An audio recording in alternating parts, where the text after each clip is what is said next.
तो गाइस आज के इस वीडियो में मैं एक्सप्लेन करूंगा तेंसुरा के एपिसोड 14 को। प्रीवियस वीडियोस की लिंक आपको डिस्क्रिप्शन पे मिल जाएगी। तो चलिए बिना किसी देरी के चलते हैं वीडियो की तरफ।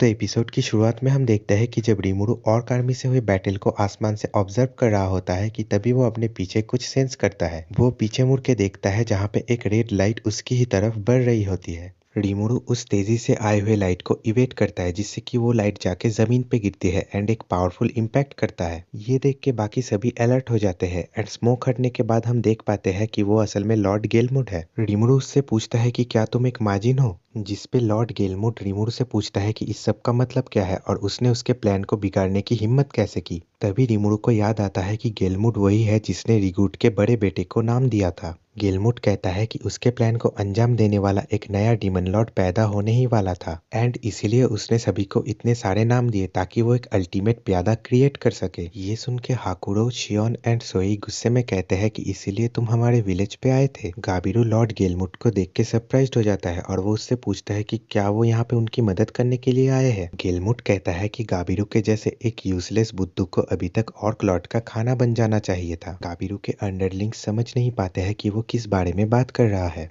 गेलमुड कहता है कि गाबिरू को ऑर्क लॉर्ड का खाना बनना पड़ेगा ताकि वो ऑर्क लॉर्ड का स्ट्रेंथ बन जाए एंड ऐसे ही मर के वो गेलमुड के लिए यूजफुल बनेगा और वो इसे एक ऑनर समझे। ये सुन के गाबिरू बहुत ही ज्यादा शॉक हो जाता है। इसके बाद गेलमुड ऑर्क लॉर्ड को उनके ऊपर हमला करने के लिए कहता है पर ऑर्क लॉर्ड नहीं हिलता और वो उससे पूछता है कि बात क्या है। ऑर्क लॉर्ड उससे पूछता है कि डीमन लॉर्ड में इवॉल्व होने का मतलब क्या है। गेलमुड उससे कहता है कि वो डीमन लॉर्ड ऑर्क डिजास्टर बनेगा और पूरे ग्रेट फॉरेस्ट ऑफ जुरा के ऊपर राज करेगा एंड वो कहता है कि यही वो और मैं हम दोनों चाहते हैं। ये सुन के रीमुरु सोचता है कि वो दूसरा किसके बारे में बात कर रहा होगा। ये सब सुनने के बाद भी ऑर्क लॉर्ड नहीं हिल रहा था और ये देख के गेलमुड कहता है कि उसके पास वक्त नहीं है, उसको इस पे इंटरफेयर नहीं करना था पर उसके पास अभी कोई चॉइस भी नहीं है एंड तभी वो गाबिरू की तरफ अपने एक स्किल से अटैक कर देता है। गाबिरू के अंडरलिंग्स उसको डिफेंड करने के लिए उसके सामने चले आते हैं जिससे कि वो तीनों बहुत ही ज्यादा इंजर्ड हो जाते हैं एंड ये देख के गाबिरू चिल्लाते हुए रोने लगता है। गेलमुड कहता है कि अभी वो उसको एक सुपीरियर मार्जिन की ताकत दिखाएगा एंड फिर वो अपने एक स्किल डेथ मार्च डांस से फिर से गाबिरू के ऊपर अटैक करता है और तभी गाबिरू के सामने रीमुरु आ जाता है एंड वो उस अटैक को पूरी तरह से एब्जॉर्ब कर लेता है। ये देख के गेलमुड एंड गाबिरू बहुत ही ज्यादा शॉक हो जाते हैं। रीमुरु गेलमुड से कहता है कि क्या यही तुम्हारा बेस्ट है और ऐसे अटैक से वो किसी को कैसे मार पाएगा। इसके बाद रीमुरु गाबिरू को अपने हीलिंग पोशंस देता है और वो ये उसके लोगों के ऊपर यूज करने के लिए कहता है एंड फिर गाबिरू उस हीलिंग पोशंस से अपने आदमियों को हील करने लगता है। इसके बाद रीमुरु गेलमुड को अपने थ्रेड स्किल से रिस्ट्रेन करता है एंड वो सोचता है कि सभी चीजों के पीछे इसी आदमी का हाथ है एंड उसने ही गाबिरू को बुद्धू बनाया है। पर गाबिरू एक अच्छा आदमी है इसीलिए रीमुरु अब उसकी हेल्प करेगा। गेलमुड कहने लगता है कि वो एक सुपीरियर माजिन है पर रीमुरु वो सब ना सुन के उसको पंच करने लगता है। रीमुरु से कहता है कि वो तो खुद को एक सुपीरियर माजिन बता रहा था पर वो वैसा कुछ स्पेशल नहीं है। फिर रीमुरु उसको किक करके जमीन पे गिरा देता है। गेलमुड गुस्सा होके कहता है कि तुम अब बच नहीं पाओगे और वो तुम्हें इस चीज के लिए नहीं छोड़ेगा। रीमुरु उससे कहता है कि वो उसे बता क्यों नहीं देता कि वो दूसरा कौन है जो कि असल में इन सभी चीजों के पीछे है।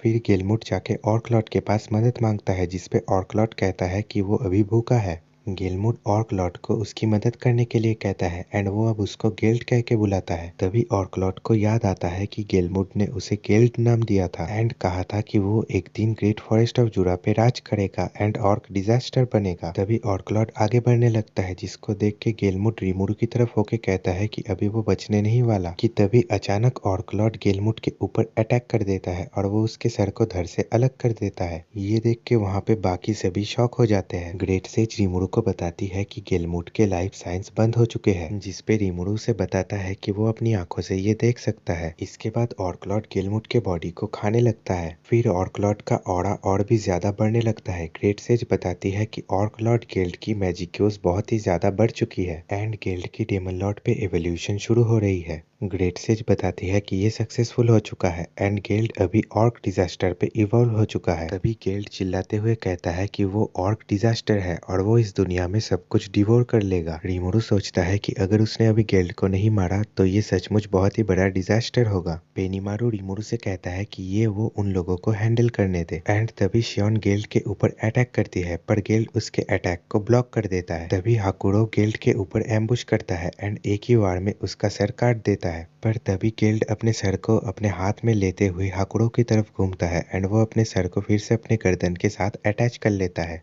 ये देख के हाकुरो बहुत ही ज्यादा शॉक हो जाता है एंड रीमुरु सोचता है कि गेल्ड की हीलिंग पावर तो बहुत ही ज्यादा इंसेन है। तभी सोई अपने स्किल आर्केन थ्रेड फिटर का यूज करके गेल्ड को रिस्टेन करता है एंड बेनीमारू उसके ऊपर अपने हेलफ्लेयर स्किल का यूज करता है। रांगा भी अपने स्किल डेथ स्टॉर्म का यूज करता है जिससे कि एक बड़ी सी बिजली गेल्ड के ऊपर गिरती है। तभी रांगा का साइज छोटा होने लगता है क्योंकि उसकी मैजिक यूज खत्म हो गई थी, इसलिए रीमुरु रांगा को उसके शैडो पे वापस जाने के लिए कहता है। तभी हमें गेल्ड को दिखाया जाता है और वो कहता है कि तो दर्द ऐसा होता है, यानी कि इतने सारे अटैक के बाद गेल्ड पेन को फील कर पाया। ये देख के रीमुरु बहुत ही ज्यादा शॉक हो जाता है। तभी गेल्ड के पास एक ऑर्क आता है और वो अपना बॉडी उसको ऑफर करता है। फिर गेल्ड उसको खाने लगता है जिससे कि वो हील हो जाता है। ये देख के रीमुरु समझ पाता है कि गेल्ड के पास self regeneration and healing magic है। गेल्ड कहता है कि ये काफी नहीं है एंड उसे और खाना चाहिए। ये कहते हुए वो गेलमुट के सेम स्किल से उन लोगों के ऊपर अटैक कर देता है पर रीमुरु उसके अटैक को पूरी तरह से एब्जॉर्ब कर लेता है। इसके बाद ऑर्क लॉर्ड रीमुरु का सामना करने के लिए तैयार होता है। तभी रीमुरु कहता है कि ग्रेट सेज अभी तुम्हारी बारी है और मैं अपने दुश्मन को हराने के लिए तुम्हारे ऊपर भरोसा कर रहा हूँ। ग्रेट सेज कहती है कि ऑटो बैटल मोड पे स्विचिंग की जा रही है एंड फिर हम देखते हैं कि ग्रेट सेज रीमुरु के बॉडी को टेक ओवर करती है। इसके बाद गेल्ड अपने कियोस ईटर स्किल से रीमुरु के ऊपर अटैक करता है। रीमुरु उसके अटैक को डॉज करते हुए गेल्ड का एक हाथ अपने सोर्ड से काट देता है जो कि ब्लैक फ्लेम से कवर्ड हुआ होता है। रीमुरु फिर से गेल्ड के ऊपर अपने ब्लैक फ्लेम के सोर्ड से अटैक करता है जिसको गेल्ड डिफेंड कर लेता है पर रीमुरु का ब्लैक फ्लेम इतना पावरफुल होता है कि वो गेल्ड के वेपन को मेल्ट करते हुए काट देता है। गेल्ड अपने कटे हुए हाथ को जो कि ब्लैक फ्लेम से कवर्ड था उसको खुद से ही उखाड़ के फेंक देता है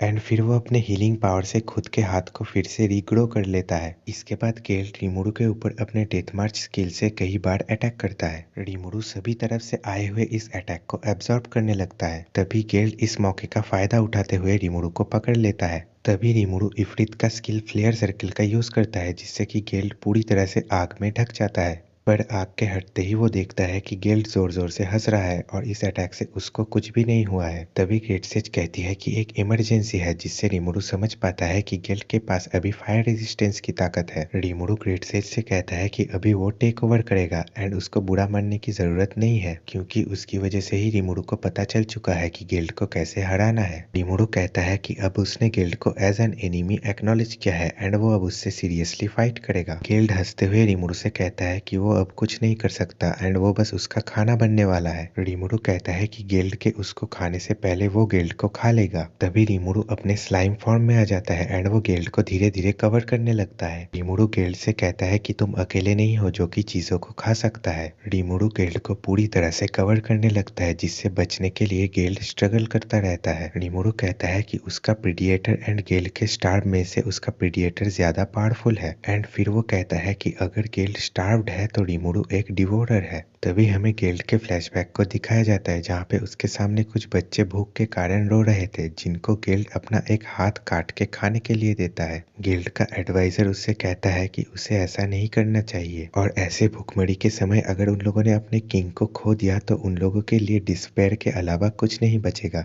गेल्ड कहता है कि जो बच्चा 2 दिन पहले पैदा हुआ था वो आज सुबह मारा गया है एंड जो बच्चा पिछले दिन ही पैदा हुआ है वो आज मौत के दरवाजे पे है। वो कहता है कि अगर वो अपने बॉडी के किसी भी पार्ट को उखाड़ दे तो वो रीजनरेट हो जाता है पर अगर उन लोगों का ये माहौल एक स्टेट ऑफ डिस्पेयर नहीं है तो और क्या हो सकता है। गेल्ड उसके एडवाइजर से कहता है कि वो फॉरेस्ट में खाने की तलाश करने के लिए जाएगा पर उसका एडवाइजर उससे कहता है कि ग्रेट फॉरेस्ट ऑफ जुरा के ऊपर स्टॉर्म ड्रैगन वेल्डोरा का डिवाइन प्रोटेक्शन है एंड हम देखते हैं कि रीमुरु भी गेल्ड के इन मेमोरीज को देख रहा होता है। गेल्ड कहता है कि स्टॉर्म ड्रैगन वेल्डोरा को तो बहुत समय पहले ही सील कर दिया गया था और अगर उन लोगों के लिए थोड़ी सी भी आशा बची है तो वो उस आशा को ढूंढेगा। फिर हमें वही सीन दिखाया जाता है जिसमें गेल्ड चलते चलते भूख के कारण थक के गिर जाता है जहाँ पे गेलमुड उसको मिलता है एंड उसे नाम देता है। गेल्ड कहता है कि गेलमुट तो बस उसको अपने इविल स्कीम के लिए एक प्यादे के रूप में यूज कर रहा था, पर उसके लोगों के लिए उसे ये रिस्क लेना ही था। वो कहता है कि उसके लोग भूखे हैं, इसीलिए वो हार नहीं सकता, और अगर वो मारा गया तो उसके सारे पाप उसके लोगों के कंधों के ऊपर आ जाएंगे। रीमुरु कहता है कि तुम फिर भी मारे जाओगे, पर तुम्हें चिंता करने की जरूरत नहीं है, क्योंकि मैं तुम्हारे साथ साथ तुम्हारे सारे पापों को भी डिवोर कर लूंगा। एंड सिर्फ गेल्ड के पाप को भी नहीं, वो उसके लोगों के पाप को भी डिवोर कर लेगा।